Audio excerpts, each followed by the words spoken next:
Bueno, yo creo que es desafortunado sobre todo para el fútbol y para la afición. A mí me parece que debió haberse dialogado sin llegar al extremo de un secuestro de los fondos de FEDAFUT. Pero también entiendo la frustración que puede sentir la cervecería involucrada al sentirse que le han quitado en el momento preciso, más importante, lo que ellos han venido apoyando tradicionalmente.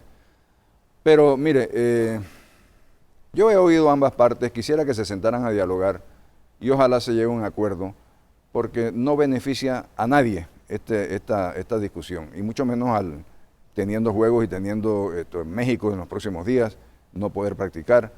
En fin, entiendo que es un tema comercial, sí, pero nos afecta a todos, nos afecta a toda la fanaticada, afecta al fútbol panameño y afecta a la posibilidad que tenemos de verdaderamente hacer un extraordinario esfuerzo para llegar al Mundial este año. Diálogo, entonces. Yo pienso que diálogo, yo pienso que no hay por qué imponer un criterio sobre el otro, sobre todo cuando está acordado, está establecido que hay una fórmula de salirse de un contrato cuando las partes no la quieren.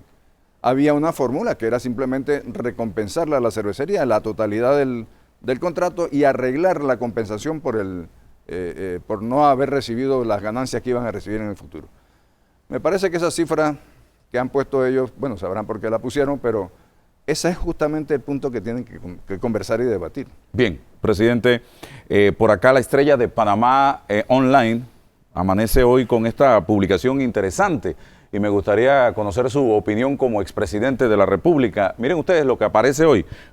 Gobierno de Panamá podría estar espiando a ciudadanos con un software, espionaje institucional. Y dice que Panamá es uno de los 36 países que podría estar espiando a sus ciudadanos con un software de espionaje institucional conocido como FinFisher o FinSpy, según reveló un nuevo informe del centro canadiense Citizen Lab, un grupo de investigación con sede en la Escuela de Asuntos Mundiales de la Universidad de Toronto. ¿Qué piensa usted de esto? Ahí está la noticia. Bueno, supongo que la Estrella debe tener sus buenas fuentes de información al respecto. A mí no me extraña, en lo más mínimo.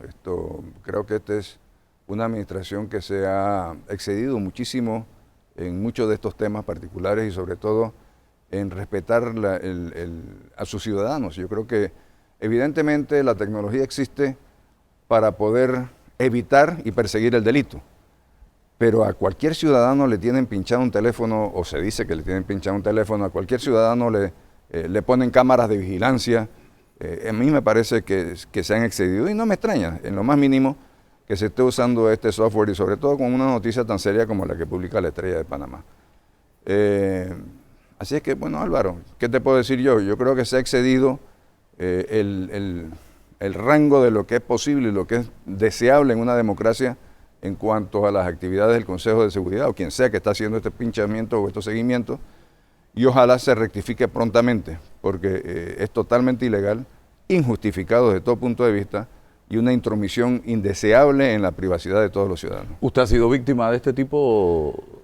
Yo me voy a reservar mi respuesta hasta tanto tenga la certeza de lo que tengo que decir, pero sí tengo indicios, en efecto, de que ha habido vigilancia sobre mí, sobre mi familia y sobre mis actividades. Pero parece que no estamos descubriendo el agua tibia, porque este tipo de denuncias, recuerdo, se han hecho en diferentes administraciones de que el Consejo de Seguridad se presta precisamente para este tipo de seguimientos. Yo le puedo hablar de la mía, de mi administración, y jamás el Consejo de Seguridad bajo mi administración se dedicó a perseguir o a mucho menos a hostigar o a estar vigilando o a estar averiguando sobre personas naturales, comunes y corrientes. El Consejo tenía el propósito de evitar el terrorismo y los actos ilegales. Absolutamente de ninguna manera se podía meter en la privacidad de las personas. Eso se ha ido degenerando, desafortunadamente. O por lo menos eso es lo que todos creemos. Y yo creo que sería bueno que hubiese, yo diría que una auditoría ciudadana sobre las actuaciones del Consejo de Seguridad y eventualmente en las próximas administraciones entiendo que se habrá de hablar de ese tema. Bien, señor expresidente, estamos frente a una crisis en materia de energía eléctrica en este momento y creo que es importante abordarla con usted porque hay dos momentos en la historia de este país, el antes del IRRE y después del IRRE. Usted le toca vivir esos momentos, el antes del IRRE y el después del IRRE. Y el IRRE. Y el IRRE. Sí, en efecto, Álvaro, yo creo que hay que entender que la necesidad de inversión en la generación eléctrica cada día es mayor. A medida que el país se desarrolla, evidentemente es mayor la demanda de energía eléctrica y en consecuencia es mayor la demanda por la inversión en generación de energía eléctrica.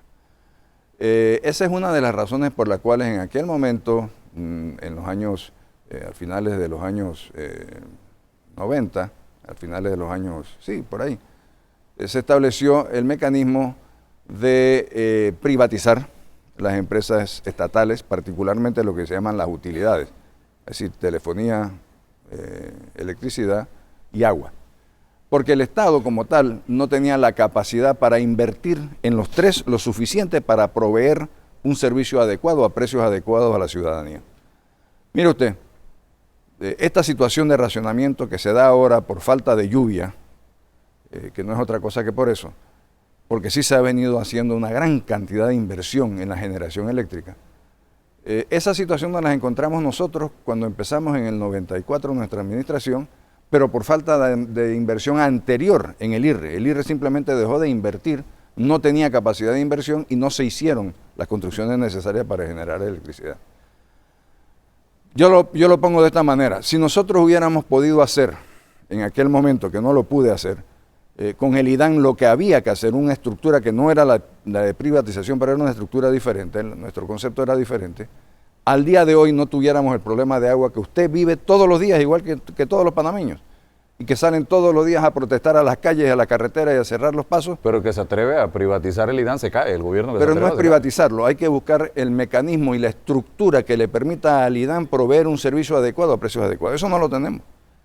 Y visto al contrario, si no hubiéramos vendido y participado, porque la verdad es que todavía el Estado es el dueño de la mitad, tanto de lo que era el Intel como de lo que es el IRRE, si no hubiéramos permitido la inversión privada en esa generación de electricidad y en la telefonía, al día de hoy estuviéramos muchísimo peor, estuviéramos con un racionamiento permanente de electricidad y estuviéramos quizás todavía hablando por troncales, porque la cantidad de inversión que se ha hecho por parte de los socios privados y el Estado sigue siendo dueño de la mitad sin poner un centavo, no lo hubiera podido hacer el Estado panameño. Bien, usted ha mencionado la telefonía y ha mencionado la electricidad. ¿Usted cree que llegó el momento de que el Estado panameño se deshaga de las acciones? De ninguna manera. ¿O debemos seguir de ninguna manejando manera? el 49%? El Estado panameño no tiene por qué deshacerse de unas acciones que son rentables, de una participación que es importante y sobre todo de una gestión donde podemos tener el dedo metido y los ojos vigilantes para que se cumplan con las propuestas que originalmente se plantearon. Desafortunadamente, y tengo que decirlo con toda claridad, la administración que siguió a la nuestra desfiguró lo que en su momento fue la gestión del ente regulador, que tenía tres componentes, uno de agua, uno de electricidad y uno de telefonía. Se desfiguró totalmente. Y lo que tenemos hoy, bueno, es un parche, verdaderamente, y no creo que esté cumpliendo con el propósito de exigir que haya competencia y que no haya colusión en la prestación de estos servicios básicos. El que creó la Autoridad de los Servicios Públicos fue el gobierno de Martín Torrijos. Sí, si yo no me estoy refiriendo solamente a lo que está pasando en el momento de hoy, sino a todo lo que siguió después de la creación de lo que fue el ente regulador. Bien, en cuanto a la Autoridad del Agua, se plantea en la administración de Ricardo Martinelli la creación de un ente prácticamente autónomo, independiente, más robusto, pero el presidente Martinelli decía ayer aquí en esta entrevista que mejor dejaba eso como estaba, el proyecto, y que fuera analizado por el próximo gobierno. ¿Usted cree que debemos crear una autoridad? Ese fue el mismo problema que yo tuve. El tema del agua lo tuvimos que dejar para el próximo gobierno a solicitud de los dos principales candidatos, que eran la señora Moscoso y el señor Torrijos. Y se lo dejamos. Y desafortunadamente el problema se ha ido agravando. No se hizo nada. Nunca se hizo nada. Se ha gastado mucho dinero, pero sí, al final y el problema sigue. Es un tema que políticamente es sensitivo, es un tema que no tiene mayor ganancia para la administración que la haga, porque es dura. Y si tú te pones a ver, es un tema que la inversión que se hace, particularmente, por ejemplo, en soterrar las líneas, en crear nuevas líneas de conducción de agua, en lo que es el manejo de las aguas servidas, Primero te trae la incomodidad de que tienen que romperte la calle para poner las cosas. En segundo lugar, tienen que poner medidores en tu casa que también te rompen parte. Y en tercer lugar, cubren todo. Es decir, no solamente te crea una molestia inmediata al momento de hacerla, sino que además no hay ninguna ganancia visible, porque el usuario lo que espera es un servicio adecuado y teniéndolo se siente satisfecho. Pero hacerlo cuesta pagarlo y la gente no se siente bien servida. Usted le tocó vivir también varios momentos de la historia de este país, al lado del general Omar Torrijos Herrera, luego fue presidente de la República en tiempos ya de democracia. Y yo he escuchado en varias ocasiones a voceros de gobierno, incluso al propio presidente de la República, decir que el mejor gobierno de la historia en los últimos 40 años ha sido el gobierno de Ricardo Martinelli, porque en los últimos 40 años no se construyó, no se hizo lo que en los últimos 4 años se ha hecho en este país. ¿Qué dice Ernesto Pérez Valladares a esto? Bueno, eso es como el carpintero que está poniendo las hojas de zinc en una construcción y dice, bueno, esta construcción solamente la he hecho yo. Es decir, aquí nadie puso fundaciones, aquí nadie hizo paredes, aquí nadie hizo estructura, aquí nadie hizo plano, solamente la he hecho yo porque estoy poniendo la única hoja de zinc. Es un discurso tonto, verdaderamente. Desconocer lo que históricamente han hecho todas las administraciones que han tenido la ocasión de gobernar en este país desde los tiempos de la independencia.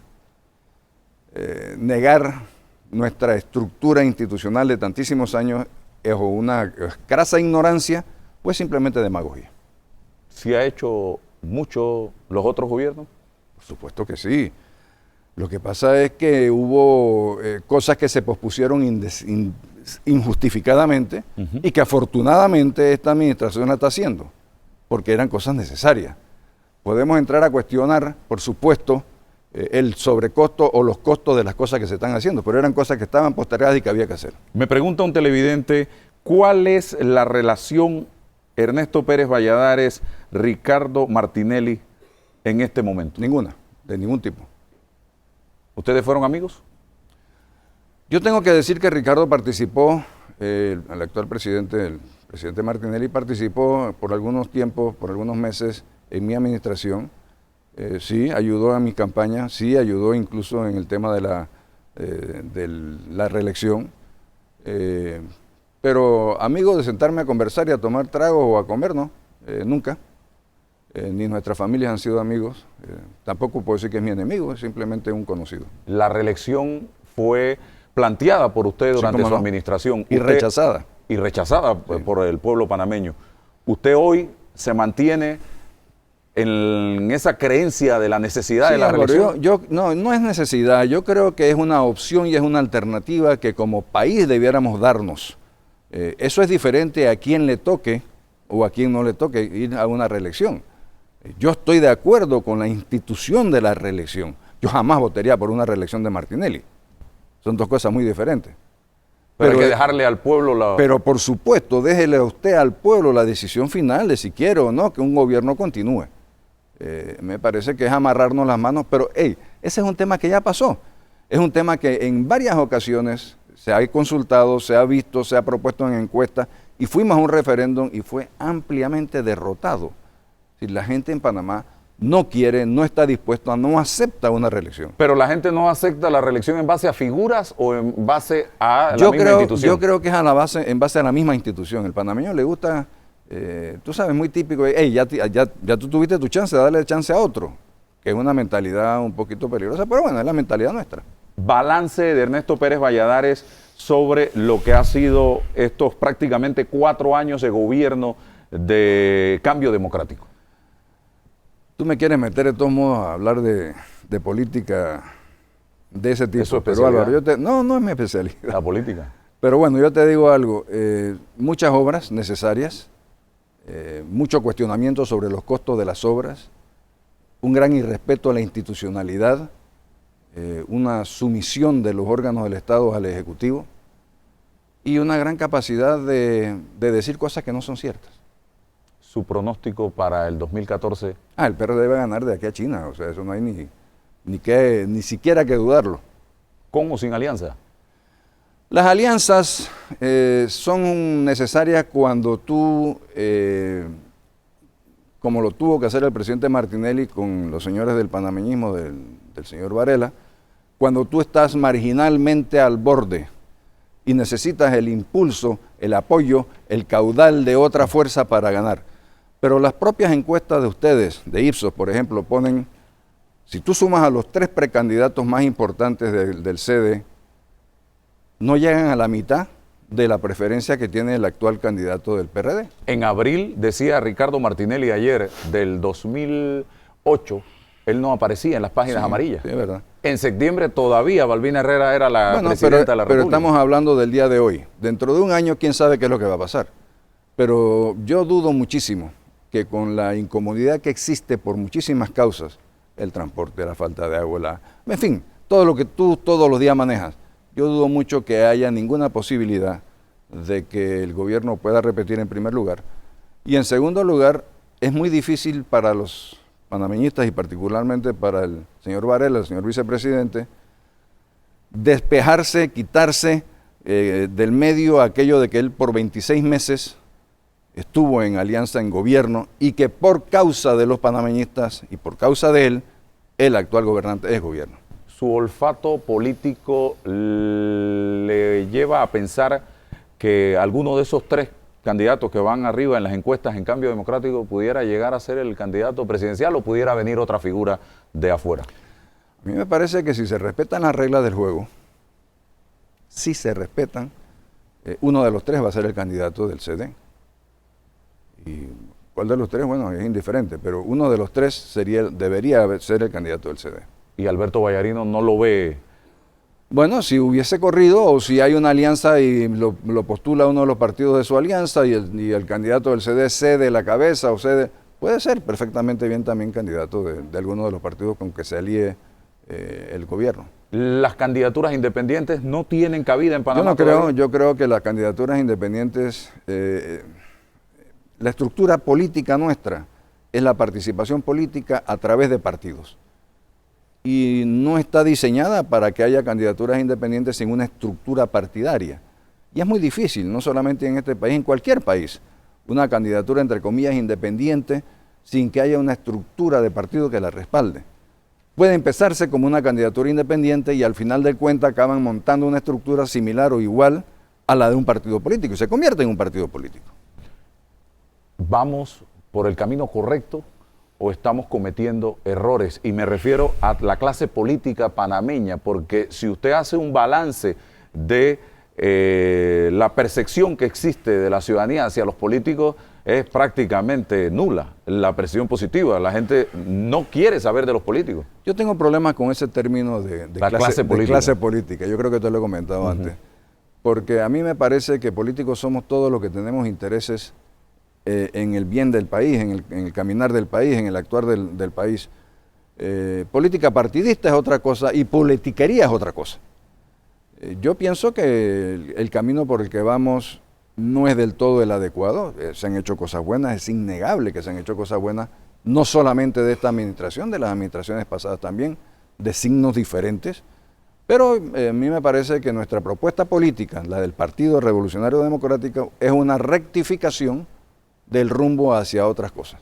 ¿Qué piensa de Juan Carlos Navarro, un político que usted, pudiéramos decirlo, impulsó como un candidato a la alcaldía del Distrito Capital durante su gestión como presidente de la República y hoy día es el abanderado del Partido Revolucionario Democrático? Yo me siento muy orgulloso de eso. Yo creo que Juan Carlos es un hombre que le ha dedicado la inmensa parte de su vida a prepararse para llegar a la presidencia de la República. Tiene plena capacidad para hacerlo, estoy seguro que sería un excelente gobernante y cuenta 100% con todo mi apoyo. Cambio Democrático y panameñismo sostienen que Juan Carlos Navarro no hizo nada durante los 10 años en la alcaldía, no ha trabajado. Eso es falso. Él hizo el otro día una larga enumeración de muchas de las obras que hizo como alcalde y tiene usted que enterarse también y tener en consideración que en los 2 administraciones en que Juan Carlos fue alcalde no contó con el apoyo decidido de los presidentes del momento, aunque uno de ellos era del mismo signo nuestro. Pero hubo siempre un distanciamiento, una especie de falta de apoyo porque siempre se supo que Juan Carlos Navarro tenía intenciones de correr para la presidencia de la República, y entonces se le trataron de cerrar algunas puertas. Pero mire, la capacidad administrativa está allí, en Juan Carlos Navarro, él tiene la capacidad de liderazgo para poderlo hacer. El grupo nuestro, el partido nuestro, es un partido que le sobra el talento para gobernar y así lo ha demostrado. Nuestros frentes profesionales, nuestros frentes obreros, nuestros frentes, en fin, todos los frentes del partido tienen suficiente capacidad, experiencia y conocimiento para gobernar sin ningún problema y mucho mejor que lo que está haciendo ahora mismo el actual gobernante. Señor Pérez Valladares, el tema del transporte, un tema que no resolvió ninguna de las administraciones ¿Cómo era anteriores? La cancioncita aquella de Very Happy, no? Ajá. Very Happy. Y que no resolvió ahora siguen Very Happy. ninguna de las administraciones anteriores, incluyendo la suya, señor Pérez Valladares. ¿Por qué no se atrevieron a cambiar el transporte? No, es que no se trataba de atreverse o no atreverse, ese es un concepto equivocado. Se trataba de que si era posible y era necesario o no, o había otras prioridades en ese momento. A este gobierno le tocó como prioridad el tema transporte y ha fracasado rotundamente, independientemente de lo que digan. ¿Por qué? Hombre, porque ¿cómo se le ocurre a usted meter unos buses sin una estructura para que puedan funcionar adecuadamente? O sea, lo que se sacaron fueron 2.000 y tantos buses, como tú dices, 2.800 buses. 2.800 Diablos Rojos, reemplazados por 1.200 sin meter las paradas, sin meter los carriles solamente. Sí. ¿Cómo se va? ¿Y por qué lo hicieron? Porque lo bonito era Very Happy, era enseñar los buses nuevos. Se han reemplazado una cantidad de buses viejos por una cantidad menor de buses nuevos, se han eliminado una serie de rutas y la gente tiene que levantarse a las 2:30, 3 de la mañana para ir a trabajar. Eso es un absurdo, total absurdo. ¿Qué va a pasar? Nada, no va a pasar nada, Álvaro, solamente que se va a tomar el tiempo que se debieron haber tomado antes. Ellos lo que pusieron fue la carreta por delante de los bueyes, ahora se tomarán el tiempo para poder arreglar las cosas, poner las estructuras que hay que poner, las paradas que hay que poner, hacer los carriles nuevos que haya que hacer y las rutas que haya que incrementar. Mientras tanto, el pueblo sigue sufriéndolo. Y no creo que estén very happy. Una de sus especialidades, señor presidente, es el tema económico. Se habla de proyectos llave en mano en este gobierno que tendrán que ser cancelados o pagados por el próximo gobierno. Ayer el presidente de la República sustentaba aquí que no son obras de un presidente ni de un gobierno, son obras de Estado que van a beneficiar a los panameños y que así como el próximo gobierno tendrá que enfrentar o pagar algunas de las obras que ha desarrollado este gobierno, a él le tocó también pagar obras que dejó el gobierno del presidente Torrijos. Mire, quien paga es el pueblo panameño. No es ni el presidente Torrijos, ni el presidente Martinelli, ni el próximo presidente. Es el pueblo panameño y son los impuestos del pueblo panameño los que se usan para pagar las obras que eventualmente deben servir al pueblo panameño. Yo no tengo problema con ese tipo de proyectos llave en mano, en la medida en que sean precios adecuados. El cuestionamiento es que no estamos seguros, por lo menos yo, de que los precios contratados sean los mejores precios y en los mejores intereses nacionales. Hay mucho cuestionamiento, puede ser que sean errados, puede ser que sean subjetivos, pero quisiéramos una explicación de por qué el kilómetro cuesta tanto más que lo que costaba hacía 5 años, de por qué una obra tiene un costo adicional que no está explicado. Pero aparte de eso, Álvaro, el tema de los proyectos llave en mano, sí, en efecto, la próxima administración tendrá que recibirlo y tendrá que hacerle frente al endeudamiento de ese momento. Pero yo tengo que ser muy honesto. Si usted toma todos esos proyectos llave en mano y se los suma inmediatamente a la deuda pública y usted aplica los parámetros de examen de la deuda pública panameña con esos proyectos llave en mano, nosotros no tenemos ningún problema de hacerle frente a la deuda pública. Nosotros todavía tenemos una gran capacidad porque el país ha ido creciendo, porque los porcentajes de deuda pública sobre el PIB son muy buenos, porque se ha bajado incluso esos porcentajes de una forma aceptable por el crecimiento económico, de manera que eso para mí, aunque pudiera ser un tema de politiquería, no lo debiera ser.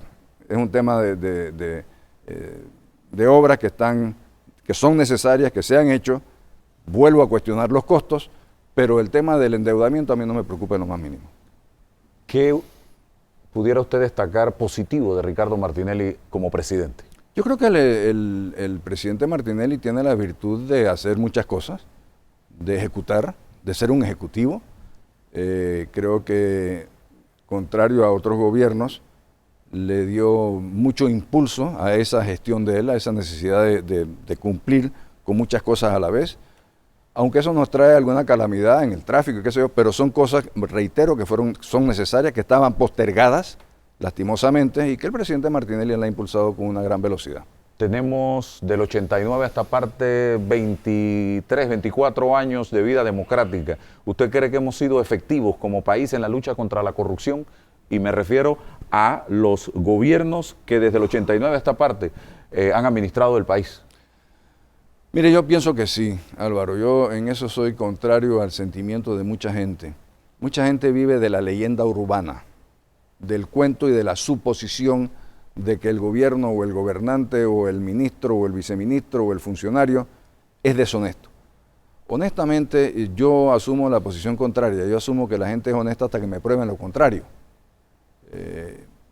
Yo tengo que decir que habría que reforzar muchísimo la institucionalidad y la separación de los poderes del Estado. Eso sí, para que puedan haber investigaciones serias y no investigaciones mandadas, o la supresión de investigaciones necesarias.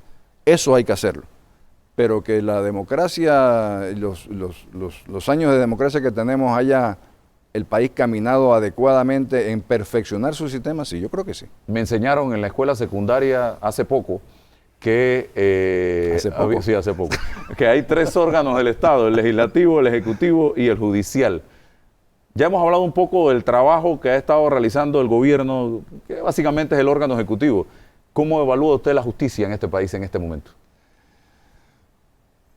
Yo tengo que decirlo Yo tengo que decirlo por mi experiencia propia. Y mi experiencia propia es que el órgano judicial ha sido independiente en mi caso. No puedo decir lo mismo del Ministerio Público y del sujeto que estaba allí, de procurador, señor ese que ahora es magistrado, que lo premiaron, ¿no? Pero el órgano judicial en mis temas ha sido totalmente independiente y se ha portado como espera un ciudadano que se porte, que se investigue, que se juzgue en derecho, y eso se ha hecho en mi caso. ¿El órgano legislativo? El órgano legislativo, mire, Álvaro, déjeme decirle algo. Este es un país presidencialista, históricamente presidencialista. Nosotros necesitamos un poquito de quitarnos ese concepto de que hay una persona que manda por encima de todos.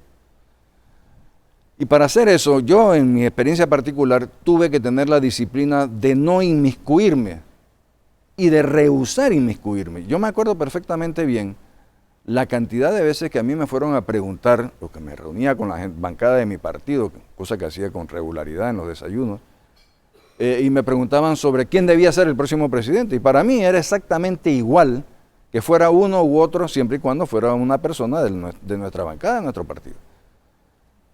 Y se mantuvo así, es decir, manteniendo un poquito de la separación y la independencia y la autogestión, pues por llamarlo de esa forma, de la Asamblea. Si usted no tiene esa disciplina como gobernante, no es que usted se meta, es que lo hacen meterse. Porque a la gente le gusta mucho el tema de pasarle la responsabilidad que le toca a usted, se la pasa al otro. Cuando haya una equivocación en una decisión, esa decisión fue suya, esa decisión no fue mía.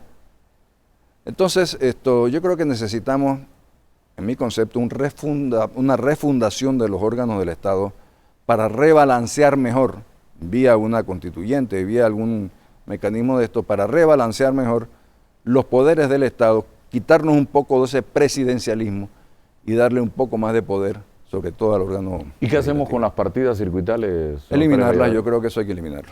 ¿Usted cree que hay que eliminarlas? Yo creo que hay que eliminarlo. Yo no creo en las partidas circuitales. Yo creo que el diputado debe dedicarse justamente a eso, a ser diputado, a legislar, a hacer cosas para las leyes de la República.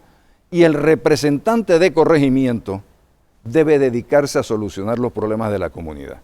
Lo que pasa es que nosotros hemos visto que el diputado es un representatote, que tiene 5 o 6 corregimientos a los cuales tiene que responder, darle solución, que es lo que el léxico que se usa aquí. Eso no es el tema del diputado. El tema de diputado es darle las leyes adecuadas a la República y exigir que el Ejecutivo le rinda informes a ese órgano del Estado que es la representación popular. Y el representante de corregimiento debe entonces él ser el vínculo entre las necesidades de la comunidad, la falta de agua, la escuela, y el Ejecutivo quien la puede solucionar. Y para eso usted tiene que darle una mayor peso, un mayor valor político al representante de corregimiento, vía una redefinición de los poderes del Estado. Estamos prácticamente a un año de las elecciones. Hoy es 3 de mayo. ¿Teme usted una campaña sucia, dura en este país? Yo quisiera tener la esperanza de que nos respetáramos los panameños, todos.